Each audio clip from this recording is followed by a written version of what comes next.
This is Necromunda, Hired Gun. We're on Xbox Series X, taking a look at this latest offering within the Warhammer 40k Dark universe. And yeah, we're kind of in this really weird hive type city area. What we're getting here is 1800p, 60 FPS, and we also, luckily this game provides it, you can see a frame rate counter on the right hand side there, along with the delay as well. No HDR support, and yeah, it's actually kind of a somewhat interesting game. Basically, this is what I would call being an indie Doom title, if that makes sense. Oh, sorry, we gotta confirm my loadout and open the door. So yeah, it's basically like an indie Doom Eternal. You're moving around really swiftly in the environment, shooting things, stabbing things, you know, causing mass mayhem, moving around really smoothly. You have a cool grappling hook. It's actually quite interesting in that regard. Now, with that, the game does suffer from a huge number of issues from, you know, basically performance issues where, you know, the frames are dropping. Even with the VRR, it doesn't seem to quite clean things up. There are some significant, you know, drops that happen while you're playing. There's also lots of, like, I don't really know how to describe it. It's very janky gameplay too. That's a good term for that. Like, it feels a little bit off with the guns. Now apparently the developers are working on, you know, kind of fixing this and adjusting it in the future. But, you know, for now at launch, it just feels really hard to aim. It feels hard to kind of move around and to, you know, properly interact with certain things in the environment. It feels quite awkward, and I could see that, you know, the performance issues being a big problem there. And sometimes it's just got like this weird, I want to call it a bit of a stutter as well when you're moving through the world. And I think that's quite disappointing because they've actually put together a pretty, you know, solid experience. I was quite surprised because visually it's beautiful. It really is quite a great looking game. Again, I just kind of wish that the performance was a little bit better on this one, and that it didn't, you know, had a little bit better shooting system. You get used to it after playing it, because, you know, I've worked through the story. But, yeah, I definitely would have liked something that felt a little bit more smoother for going around throughout the world, if that makes sense. There's a wide range of enemies. You're seeing that kind of here. This is just like a gladiator area.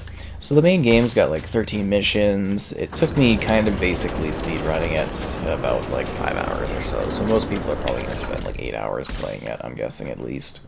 And then there's also lots of side missions, and then there's this cool kind of mid-hub place where you kind of, you know, do augmentation, you improve your character, you can improve your doggo.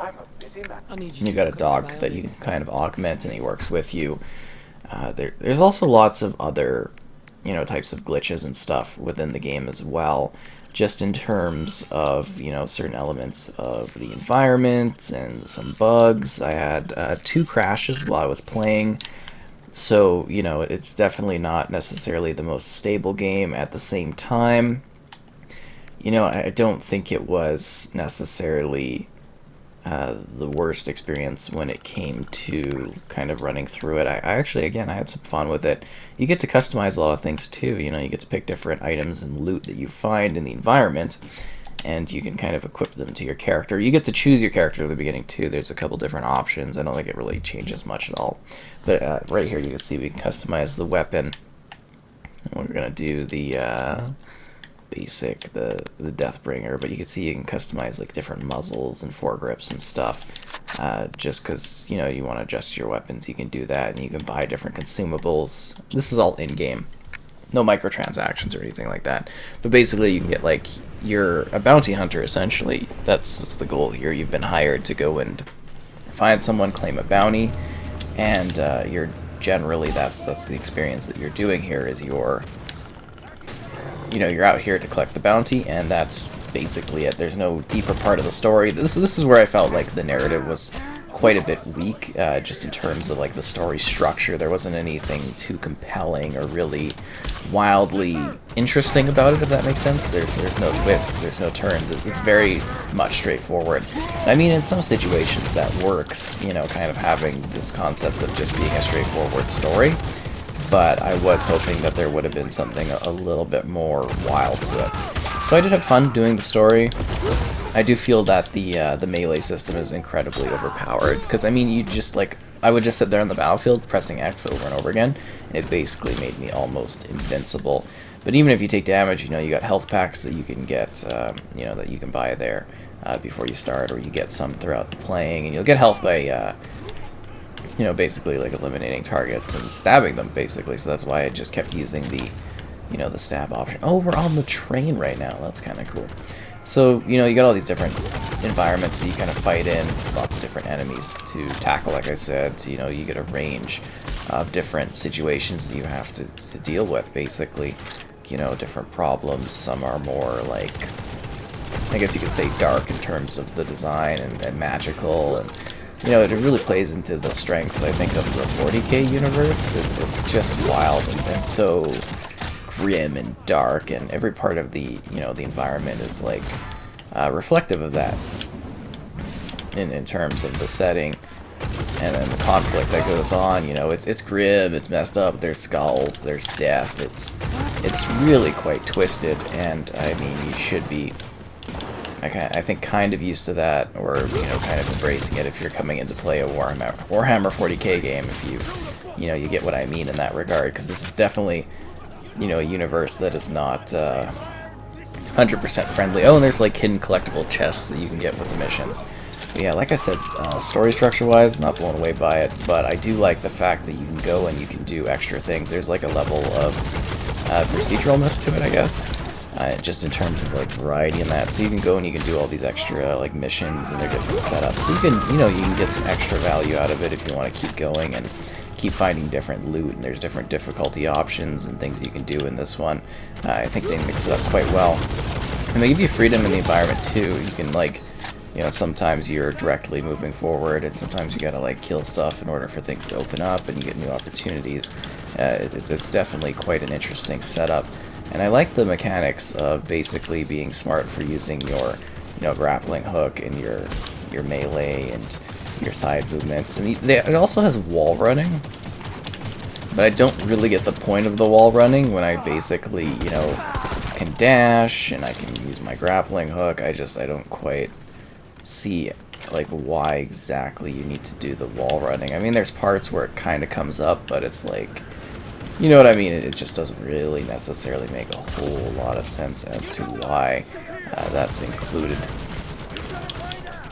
And we're kind of just killing people, if you're wondering, and just kind of showing off some of the conflict in that here.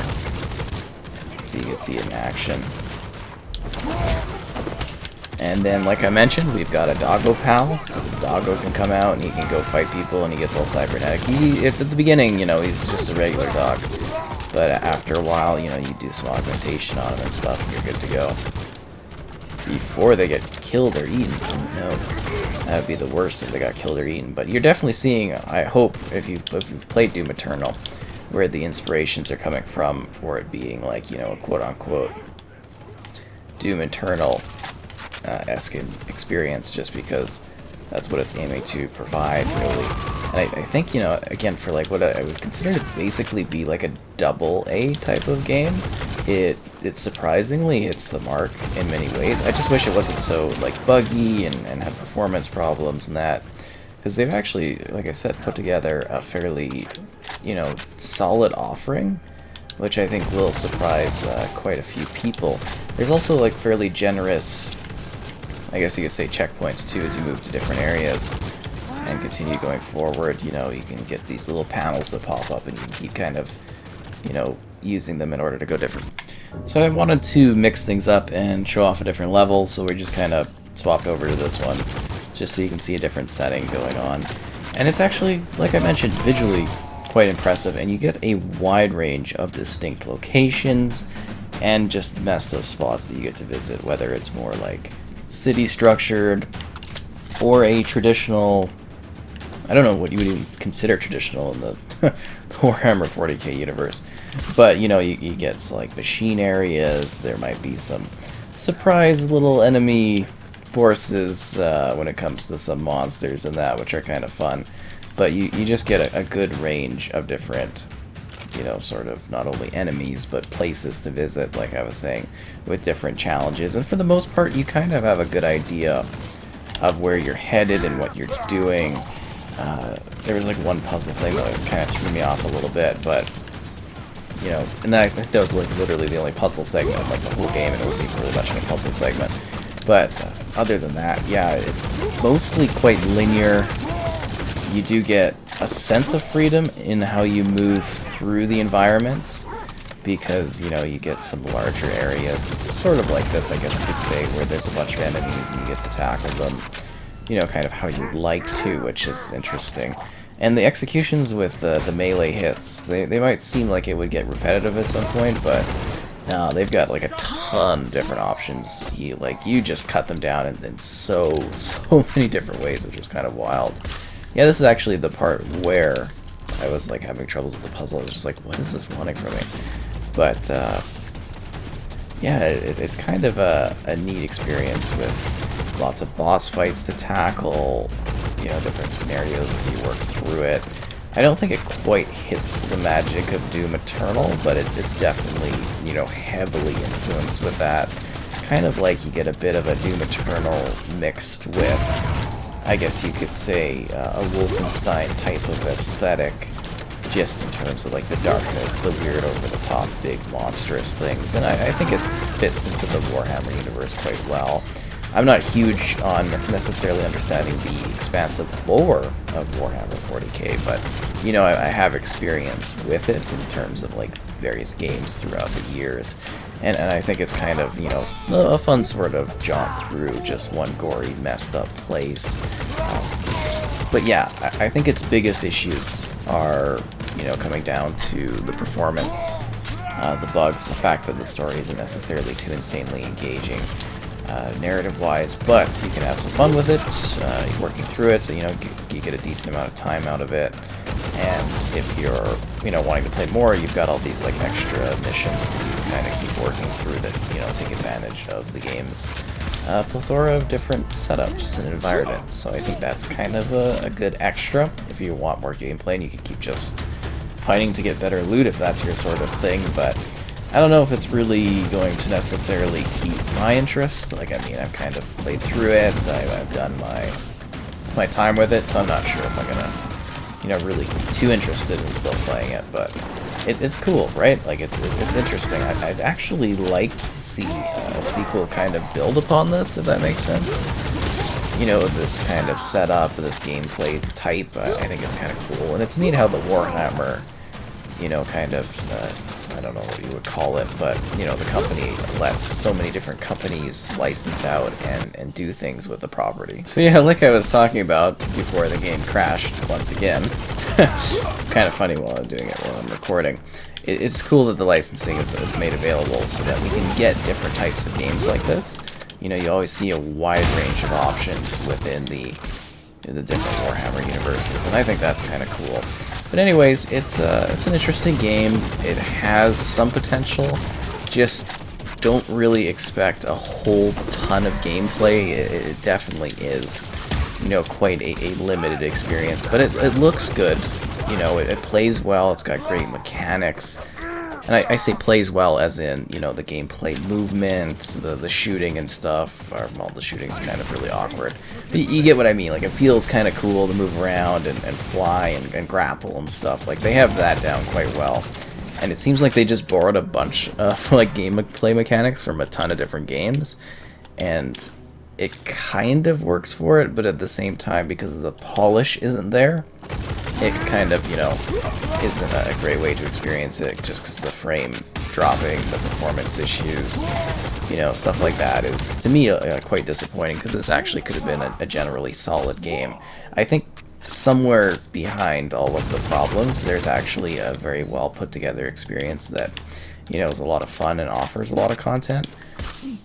But that's not really here, because I think it's also, you know, somewhat minimal too. I mean, the replaying stuff is cool, but I think you're mostly just like revisiting places you've basically been, which I don't think is necessarily too thrilling for everyone. But yeah, it's interesting. I hope they fix up what it has to offer, you know, gameplay wise. and then, you know, people will be able to enjoy it properly at least. And I hope you kind of understand what this is. It's like a bit of a mid-tier, sort of like AA slash indie type of experience. And it's actually impressive for what that is, visually, gameplay-wise, mechanics-wise. And I think this group has a lot of potential if they were able to even take this formula and do other things with it for different, you know, games or genres. It's actually kind of cool. And yeah, just messed up. I think it's wild, and I believe that for some folks they should actually find this to be kind of cool, but just, you know, keep in mind the issues and, you know, the performance and all that. And I think once you kind of have those expectations down, you can, you know, kind of see what the game has to offer. But that's really all I have to say about this one. Is it had a lot more potential, and it didn't fully live up to those expectations. And I think, you know, they really sort of dropped the ball for performance and, you know, basically how the game runs and some of the bugs and that are present within it, little glitches here or there. But, yeah, good luck being a hired gun if you choose to jump down here and fight through these hellish landscapes.